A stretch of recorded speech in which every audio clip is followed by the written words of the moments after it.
Hello दोस्तों, YouTube channel subscribe कर लें, क्लिक बेल आइकन को प्रेस कर दें ताकि सारे नोटिफिकेशन आपको मिलते रहे जेआईबी, सीआईबी और बैंक प्रमोशन के संबंध में। हम लोग यहाँ बात करें सीआईबी का एडवांस बैंक मैनेजमेंट का क्वेश्चन बैंक सीरीज नंबर 1 है। ठीक है, तो इसमें स्टार्ट करने से पहले मैं आपको बता देता हूँ कि हमारे पास दो तरह के प्रोग्राम है जिनको सीआईबी करना चाहते हैं और चाहते हैं कि मैं पक्का पास कर जाऊँ। ठीक है, तो इन दोनों प्रोग्राम में जो मर्जी वो ले सकते हैं। जहां अभी आपके पास समय कम है तो मैं आपको एक ही चीज बोलूंगा, शॉर्ट टर्म कोर्स करिए। शॉर्ट टर्म पासिंग कोर्स सस्ता भी है, इकोनॉमिकल भी है और पढ़ेंगे तो पास भी कर जाएंगे आप। ठीक है, ओके। हाँ, मगर आपका अगर प्लानिंग है कि मैं अगले बार के लिए तैयारी करूं या आपके पास 2 महीने का टाइम है तो आप इस कोर्स को रेफर करिए। इस कोर्स में ज्यादा फायदा होगा क्योंकि यहाँ पे शॉर्ट टर्म कोर्स वो वाली चीज तो यहाँ आ ही जाएगी, प्लस लेंदी वीडियो यानी इन डेप्थ वीडियोस हम जिसको बोलते हैं, ज्यादा एक्सप्लेनेशन होती है, वो भी कवर हो जाएगी इसमें। बाकी कंटेंट दोनों जगह सेम होता है, दोनों जगह वीडियो लेक्चर कोर्स है, दोनों जगह केस स्टडी की वीडियो है, दोनों जगह 12 सेट क्वेश्चन बैंक, दोनों जगह 30 मॉक टेस्ट है और रिवीजन नोट्स है पीडीएफ में। यहाँ वैलिडिटी 6 महीने का हो जाता है, यहाँ वैलिडिटी लाइफ लॉन्ग हो जाता है, ये अंतर है। एबीएम बीएफएम रिटेल बैंकिंग कुछ भी करेंगे दाम है 800 रुपए या दाम है 1500 रुपए। एबीएम प्लस बीएफएम का दाम है 1500 रुपए या दाम है 2700 रुपए। कॉमो पे करेंगे तीनों का दाम है 2000 रुपए, यहाँ दाम है 3500 रुपए। ठीक है, और ज्यादा जानकारी के लिए यहाँ पे फोन नंबर भी दिया है, फोन करके भी आप पूछ सकते हैं। ठीक है, या चाहे आप ऑनलाइन में भी जाके पेमेंट कर सकते हैं। ठीक है, और डिटेल्स मैंने इसी डिस्क्रिप्शन बॉक्स में भी डाल दिया है। अब चलिए हम लोग प्रोग्राम को स्टार्ट करते हैं। पहला सवाल, supply remaining constant if demand increases. Price will बोलता है सप्लाई कांस्टेंट है, सप्लाई में कोई चेंजेस नहीं हुआ है, कोई भी सामान जो है उसकी मार्केट में उतनी सप्लाई हो रही है यानी उतनी प्रोडक्शन हो रहा है। पर सडनली किसी चीज का डिमांड बढ़ जाता है, अगर मार्केट क्या होता है, डिमांड बढ़ गया सडनली, तो अब आप क्या करेंगे? तो पूछ रहा है कि प्राइस क्या होगा उस केस में। नेचुरल सी बात है कि अब क्या हो रहा है, आपसे पूछा जा रहा है कोई भी चीज है जिसका डिमांड मार्केट में सडनली बढ़ गया और सप्लाई उतना ही हो रहा है जितना पहले होता था। तो ये ऑप्शन है राइस बढ़ जाएगा, बी ऑप्शन है रिमेन्स कांस्टेंट उतना ही रहेगा, सी ऑप्शन है फ्लक्चुएट करेगा अप एंड डाउन रहेगा, डी ऑप्शन है फॉल करेगा। तो भाई एक बात समझिए, अगर कोई चीज की डिमांड मार्केट में आ जाती है सडनली, ठीक है, या उसकी बढ़ जाती है डिमांड, तो प्राइस, क्योंकि ग्राहक ज्यादा है खरीदने वाले, नेचुरल सी बात है प्राइस उसको बढ़ा देगा। तो सही ऑप्शन क्या हो जाएगा इस केस में? ए हो जाएगा। ठीक है, क्वेश्चन नंबर 2 में आइए, perfect competition is said to exist if. बोलते परफेक्ट कंपटीशन वही एग्जिस्ट करता है, कहाँ एग्जिस्ट करता है? A option, there are homogeneous products, अगर प्रोडक्ट होमोजेनस हो तो। बी ऑप्शन है, यानी होमोजेनस मतलब एक जैसा प्रोडक्ट है। ठीक है, बी ऑप्शन है, each firm in the industry accepts the market price because it has to accept it. हर फर्म जो होता है इंडस्ट्री में उसको एक्सेप्ट करना पड़ता है मार्केट प्राइस, क्योंकि उसको एक्सेप्ट ही करना पड़ेगा, कोई ऑप्शन नहीं है। सी ऑप्शन है, price is fixed not by the firm, price जो होता है फर्म फिक्स्ड नहीं करता है। डी ऑप्शन है ऑल द अबव। ठीक है, सारे ऑप्शन सही है। तो इस केस में क्या होगा, आपसे पूछा जा रहा है परफेक्ट कॉम्पिटिशन, यानी कॉम्पिटिशन कहाँ एग्जिस्ट करेगा। तो नेचुरल सी बात है आपकी कंपटीशन एक ही चीज टाइप की होनी चाहिए, यानी होमोजेनस प्रोडक्ट्स का कंपटीशन होना चाहिए। ए ऑप्शन सही है। फिर बी ऑप्शन क्या हो जाएगा, बोलता है कि हर एक फर्म जो इंडस्ट्री में होगा वो एक्सेप्ट करना चाहिए उसको मार्केट प्राइस, क्योंकि यही चीज ही होता है। नेचुरल सी बात है, कोई चीज का दाम ज्यादा रख दोगे तो लोग नहीं खरीदेंगे, जो मार्केट में रेट चल रहा है वही रेट रखना होगा आपको, तभी लोग खरीदेंगे। ठीक है, सी ऑप्शन क्या बोलते, यानी बी भी सही हो गया। अब सी ऑप्शन क्या बोलता है, प्राइस जो है फर्म फिक्स नहीं करता, ये बात भी सच्चाई। प्राइस कौन फिक्स करता है? मार्केट फिक्स करती है। तो डी ऑप्शन है, सारे बात सही है। तो नेचुरल से बात है सारे बात सही है, यानी all the above, D option सही हो जाएगा। ओके, क्वेश्चन नंबर 3 में आइए, consumer surplus is highest in case of. Consumer surplus यानी ज्यादातर कंज्यूमर कहाँ ऐड होने लगते हैं, आपको सरप्लस कहाँ होने लगते हैं? ए ऑप्शन है। और कहाँ सरप्लस हाईएस्ट देखा जाता है, सबसे ज्यादा कहाँ देखा जाता है? ए ऑप्शन लग्जरीज में, बी ऑप्शन नेसेसिटीज में, सी ऑप्शन कंफर्ट्स में, डी ऑप्शन है कन्वेंशनल आपका नेसेसिटीज में। देखिए एक चीज समझिएगा, अगर कोई बोलता है BMW के कस्टमर्स बहुत ज्यादा हो रहे हैं, हजम नहीं होगी बात, पर आपको ये समझ में आएगा मारुति की कस्टमर्स ज्यादा हो रहे हैं तो आपको बात समझ में आएगी। क्यों? क्योंकि भाई उसके लोग ज्यादा मिलेंगे। ये आप ऐसा समझिए ना, ये एक सिंपल से मुहावरा दिया जाता है हमारे देश में कि गरीब के लोग, गरीबी रेखा वाली, चाहे गरीब के लोग और गरीब हो रहे हैं, चाहे गरीबी की नंबर बढ़ रही है। ठीक है, वो क्यों बढ़ रही है? क्योंकि उनके पास पैसा कम है, यानी कंज्यूमर उस लाइन में सबसे ज्यादा मिलेंगे। यानी वैसे लोग जो जरूरत का सामान खरीदना चाहते हैं, जैसे रोटी कपड़ा मकान, क्या हो जरूरत का सामान हो गई, उस केस में कंज्यूमर सबसे ज्यादा सरप्लस दिखेगा। तो इस केस में क्या हो जाएगा, ए ऑप्शन दिया लग्जरीज, बी ऑप्शन दिया नेसेसिटी यानी जरूरत का सामान खरीदना, सी ऑप्शन दिया कंफर्ट यानी आरामदेह सामान, डी ऑप्शन है कन्वेंशनल नेसेसिटीज। तो नेचुरल से बात है जरूरतमंद सामान आप खरीदते हैं, यानी बी ऑप्शन हो जाएगा। Question number 4, given good is one for which in response to a small change in price। Given goods उसके रिस्पॉन्स में होता है जब छोटी बहुत चेंजेस होती हैं प्राइसेस में। तो इसमें से 4 ऑप्शन दिए, आपको बताना है कौन सा बात सही है। ए ऑप्शन हो जाएगा, ठीक है, कि बोलता है a zero income effect is just outweighed by a positive substitution effect. बोलता है जो जीरो इनकम इफेक्ट होता है उसको आउटवेड यानी उससे ज्यादा वजन वाला चीज हो जाता है पॉजिटिव सब्स्टिट्यूशन इफेक्ट, ठीक है, यानी पॉजिटिव सब्स्टिट्यूशन इफेक्ट बोलता है। नेगेटिव इनकम इफेक्ट को out just outweighed by positive substitution effect, बोलते हैं नेगेटिव इनकम इफेक्ट को आउटवेड करता है पॉजिटिव सब्स्टिट्यूशन इफेक्ट, ठीक है। सी ऑप्शन है zero income effect is matched by zero substitution effect, तो बोलते हैं जीरो इनकम इफेक्ट को मैच करता है zero substitution effect. D option है a negative income effect outweighed any substitution effect, बोलता है जो नेगेटिव इनकम इफेक्ट होता है आउटवेड करता है किसी भी सब्स्टिट्यूशन के इफेक्ट को। तो आपको बताना है इनमें से सही ऑप्शन क्या है, ठीक है।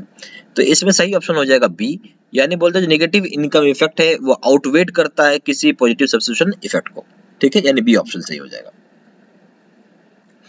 Question number 6, demand means, demand का क्या मतलब होता है वो पूछ रहा है आपसे। ए ऑप्शन हो गया the desire and willingness of an individual for all goods and services for his standard of living, बोलता है जो डिजायर होता है या चाहे विलिंगनेस होती है किसी भी इंडिविजुअल का सारे गुड्स और सर्विसेज को लेके जहां उसके स्टैंडर्ड ऑफ लिविंग के संबंध में, ठीक है। तो क्या बोलेंगे आप इसको, डिजायर मींस क्या हो जाएगा। तो बोलता है क्या है डिजायर, सॉरी डिमांड का मतलब क्या बता रहा है। ए ऑप्शन है कि डिजायर और विलिंगनेस जो होता है किसी भी इंडिविजुअल का सारे गुड्स और सर्विसेज को लेके जो कि स्टैंडर्ड ऑफ लिविंग के हिसाब से होती है, ठीक है। बी ऑप्शन हो जाएगा the desire ability and willingness of an individual to purchase goods and services at a given time and price, मतलब डिजायर होता है जो एबिलिटी होती है चाहे विलिंगनेस होता है किसी भी इंडिविजुअल को कि परचेज करे गुड्स को सर्विसेज को किसी भी गिवन टाइम में या प्राइस में, ठीक है। बी सी ऑप्शन हो जाएगा A and B, D option हो जाएगा नन ऑफ द अबव। तो सही ऑप्शन क्या हो जाएगा डिमांड के केस में। देखिए डिमांड का मतलब ही होता है कि किसी चीज के लिए आपको ललक है, खरीदना चाहते हैं, डिजायर है, साथ साथ आपके पास ताकत भी है, एबिलिटी है, विलिंगनेस भी है, इच्छा है किसी भी इंडिविजुअल को सामान खरीदने के लिए चाहे सर्विसेज खरीदने के लिए किसी भी गिवन टाइम में या प्राइस में, यानी सही ऑप्शन हो जाएगा बी, ठीक है। Question number 7, the demand function of a commodity is defined as, जो डिमांड फंक्शन होता है किसी भी कमोडिटी का उसको किस तरीके से आप डिफाइन करते हैं। ए ऑप्शन है quantity demanded as a function of the goods on price, the price of the substitute and the buyer's income, बोलते जो क्वांटिटी डिमांड करता है जो आपका फंक्शन होता है गुड्स का उसके हिसाब से या खुद का प्राइस के हिसाब से या जो प्राइस होता है सब्स्टिट्यूट का या बायर्स के इनकम का और बायर्स के इनकम का, ठीक है। एक ऑप्शन ये हो गया। बी ऑप्शन क्या बोलता है price of substitute as a function of the goods on price, जो प्राइस होता है सब्स्टिट्यूट का वो फंक्शन करता है गुड्स के अपने खुद के प्राइस के ऊपर, ठीक है। सी ऑप्शन हो जाएगा quantity demanded as a function of the price of other goods, मतलब जो क्वांटिटी डिमांड करते हैं फंक्शन होता है प्राइस ऑफ दूसरे गुड्स के लिए। डी ऑप्शन हो जाएगा ऑल द अबव। तो क्या होगा इस केस में बताइए। तो बोलते हैं जो डिमांड फंक्शन होता है किसी भी कमोडिटी का उसको हम किस प्रकार से डिफाइन करते हैं, तो क्वांटिटी डिमांड जितना हो रहा होगा वो फंक्शन होता है गुड्स का अपने खुद प्राइस पे, और प्राइस जो होगा सब्स्टिट्यूट करने का और बायर्स की इनकम पे, ठीक है। ये हो गया यानी सातवां का ए ऑप्शन सही है। आठवां ये in the typical demand schedule quantity demanded, बोलते हैं जो टिपिकल डिमांड शेड्यूल होता है ना, यानी जो डिमांड शेड्यूल होता है जो क्वांटिटी डिमांडेड होता है उस केस में क्या ऑप्शन होगा। ए ऑप्शन है varies directly with the price, and price directly वो वेरी करेगा। बी ऑप्शन है वेरीज प्रोपोर्शनली विद प्राइस, यानी उसी हिसाब से वेरी करे जिस प्रोपोर्शनल से प्राइस वेरी करेगा। सी ऑप्शन है इंडिपेंडेंट ऑफ प्राइस, यानी प्राइस से कुछ लेना देना उसको नहीं है। डी ऑप्शन है varies inversely with the price, यानी जैसे प्राइस बढ़ेगा वैसे वो घटेगा, यानी उल्टा हो जाएगा, ठीक है, अपोजिट हो जाएगा। तो सही ऑप्शन क्या हो जाएगा इस केस में। तो बोलता है जो टिपिकल डिमांड शेड्यूल में क्या होता है जो क्वांटिटी डिमांड आप करते हैं, ठीक है, varies inversely with the price, ठीक है। तो कितना क्वांटिटी आपने डिमांड किया उसके हिसाब से प्राइस चेंज करेगा और उल्टे डायरेक्शन में चेंज करेगा, ठीक है, यानी इनवर्सली चेंज करेगा। तो सही ऑप्शन हो जाएगा D. Question number 9, law of demand states that when, बोलते लॉ ऑफ डिमांड क्या बताता है आपको। ए ऑप्शन है इनकम राइजेस डिमांड राइजेस, अगर इनकम बढ़ता है तो आपका डिमांड भी बढ़ जाता है। बी ऑप्शन है price rises demand rises, price बढ़ता है तो डिमांड भी बढ़ जाता है। सी ऑप्शन है price falls demand falls, price घटता है तो डिमांड भी घट जाता है। डी ऑप्शन है प्राइस फॉल्स तो डिमांड राइजेस, तो डिमांड बढ़ जाता है, यानी प्राइस घटता है डिमांड बढ़ जाता है। तो लॉ ऑफ डिमांड क्या बताता है। लॉ ऑफ डिमांड ये बोलता है कि अगर प्राइस गिर गया तो उस क्वांटिटी की डिमांड बढ़ जाएगी, क्योंकि लोग को लगता है कि प्राइस गिर गया है, ज्यादा से ज्यादा सामान खरीद लो, फिर इतना सस्ता कहाँ मिलेगा, है ना। होता है ना कि कोई चीज सस्ता हो जाता है उसका डिमांड बढ़ जाता है मार्केट में, कि आपको इतना सस्ता फिर कहाँ मिलेगा, ये लोग सोचते हैं। तो लॉ ऑफ डिमांड ये बताता है कि प्राइस अगर घटेगी तो डिमांड बढ़ेगी आपकी। Price falls demand rises. Question number 10 यहाँ हो गया डी ऑप्शन। क्वेश्चन नंबर 10 में आइए, law of demand indicates. Law of demand indicate करता है, क्या इंडिकेट करता है? ए ऑप्शन है the relationship between income and quantity demand. Relationship बताता है इनकम और क्वांटिटी डिमांड के बीच में।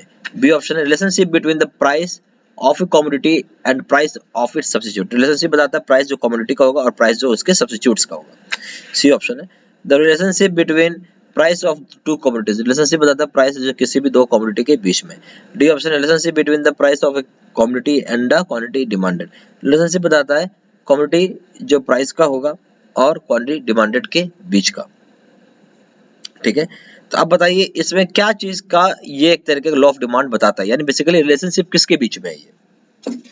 तो रिलेशनशिप जो हो जाएगा ये ऑप्शन नंबर डी इसका सही है, जहां बताया जा रहा है रिलेशनशिप बताया जाता है किसी भी प्राइस जो होता है कमोडिटी का और क्वांटिटी डिमांडेड का, यानी इन दोनों का रिलेशनशिप है, किस तरीके से प्राइस चेंज होता है तो किस तरीके से क्वांटिटी जो डिमांड होती है वो इफेक्ट होता है, चाहे उसका रिलेशनशिप आपको समझाने का कोशिश करता है लॉ ऑफ डिमांड। सही ऑप्शन हो जाएगा डी। क्वेश्चन नंबर 11 में which of the following conditions is required condition for the operation of law of demand. बोलता है कि इनमें से कौन सा ऐसा कंडीशन है जो जरूरी है कंडीशन जहां हमें ऑपरेशन करना है लॉ ऑफ डिमांड का। तो इनमें से कौन सा कंडीशन है जो जरूरी है, यानी रिक्वायर्ड कंडीशन है operation of law of demand का। तो एक चीज हो जाएगा price of demand, price of substitute change, जो प्राइस ऑफ सब्स्टिट्यूट चेंज का। बी ऑप्शन हो जाएगा income and taste of consumer remains constant. बोलते हैं जो इनकम होता है जो टेस्ट होता है, इनकम और टेस्ट जो कंज्यूमर है जहां उनका ये चीज कांस्टेंट होता है यानी चेंज नहीं करता है। प्रोडक्शन डज नॉट इंक्रीज, यानी जहां प्रोडक्शन नहीं बढ़ता है। डी ऑप्शन है taste of the consumer change, जो कंज्यूमर चाहता है टेस्ट करना, चेंज करना टेस्ट को उसके लिए। तो बेसिकली इसमें सही ऑप्शन क्या आपको बताना है, तो ये जो इसमें बताया गया है कि which of the following condition is required condition for the operation of law of demand. Law of demand को ऑपरेट करने के लिए इनमें से कौन सा कंडीशन जरूरी है वो बताया गया, वो आपसे पूछा है। तो सही ऑप्शन हो जाएगा बी। क्यों? इनकम और टेस्ट जो कंज्यूमर का अगर इस कांस्टेंट रहेगा तभी आप बता सकते हैं लॉ ऑफ डिमांड क्या है। क्या चीज होना चाहिए? इनकम और टेस्ट जो होता है कंज्यूमर का अगर कांस्टेंट हो तभी बता पाएंगे कि प्राइस बढ़ता है तो कितना क्वांटिटी ऑफ डिमांड को इफेक्ट करता है। ठीक है, यानी सही ऑप्शन हो जाएगा प्राइस और डिमांड को रिलेशनशिप निकालने के लिए आपको इनकम और टेस्ट ऑफ कंज्यूमर दोनों चीजें कांस्टेंट होना चाहिए। सही ऑप्शन हो जाएगा B. Question number 12 demand curve source. Demand curve क्या बताता है आपको? ये ऑप्शन होता है inverse relationship between quantity demanded and its cost of production. तो डिमांड कर्व ये बताता है कि एक तरह का उल्टा रिलेशनशिप आपको बताता है क्वांटिटी डिमांडेड और जो कॉस्ट होगा उसका प्रोडक्शन का। बी ऑप्शन होगा inverse relationship between the rate of change of demand and price. बोलता है उल्टा रिलेशनशिप दिखाता है जो rate of change of demand होता है प्राइस के बीच में। C option inverse relationship between the rate of change in demand and cost of production at a given time. बोलते हैं एक तरह का इनवर्स रिलेशनशिप दिखाता है जो रेट ऑफ चेंज होता है डिमांड में और कॉस्ट जो होता है प्रोडक्शन का किसी भी गिवन टाइम पे। डी ऑप्शन हो जाएगा direct relationship between the demand and the price of a commodity at a given time. बोलते हैं यहाँ पे डायरेक्ट रिलेशनशिप दिखाता है किसी भी डिमांड का और प्राइस जो होता है किसी भी कमोडिटी का किसी भी एक पार्टिकुलर गिवन टाइम पे, ये आपको डायरेक्ट रिलेशनशिप वहां पे दिखाएगा। तब सवाल क्या है, डिमांड कर्व बेसिकली इन चारों ऑप्शन में क्या चीज बताता है? इन चारों चीज में बी ऑप्शन बताता है, यानी एक तरह का इनवर्स रिलेशनशिप दिखाता है किसके बीच में, यानी उल्टा रिलेशनशिप दिखाता है किसके बीच में, rate of change of demand क्या हुआ और प्राइस के बीच में। ठीक है, यानी सही ऑप्शन हो जाएगा बी।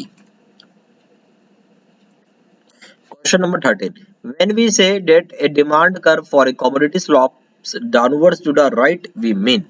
हम यहाँ जब बोलते हैं कि डिमांड कर्व किसी भी कमोडिटी स्लोप का डाउनवर्ड होता है राइट की तरफ, तो इसका मतलब क्या होता है? ए ऑप्शन है more of the commodity will be demanded as income increase. बोलते हैं ज्यादातर कमोडिटी और ज्यादा कमोडिटी की डिमांड बढ़ती है जैसे जैसे इनकम बढ़ता है। बी ऑप्शन हो जाएगा more of the commodity will be demanded as the price of the substitute falls. बोलते ज्यादातर कमोडिटी जो होता है उसकी डिमांड बढ़ती है तो प्राइस फॉल कर जाता है जो सब्स्टिट्यूट का होता है। या सब्स्टिट्यूट का मतलब क्या है?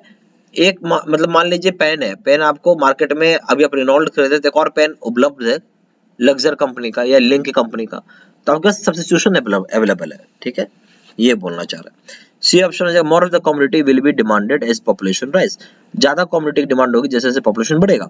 डी ऑप्शन हो जाएगा more of the commodity will be demanded as its on price, ज्यादातर कमोडिटी का डिमांड होगा उनके अपने खुद के प्राइस के फॉल के ऊपर, जब जब क्रॉप यानी जैसे जैसे उसका प्राइस का कमोडिटी का गिरेगा तो और डिमांड जो होता है कमोडिटी का बढ़ेगा।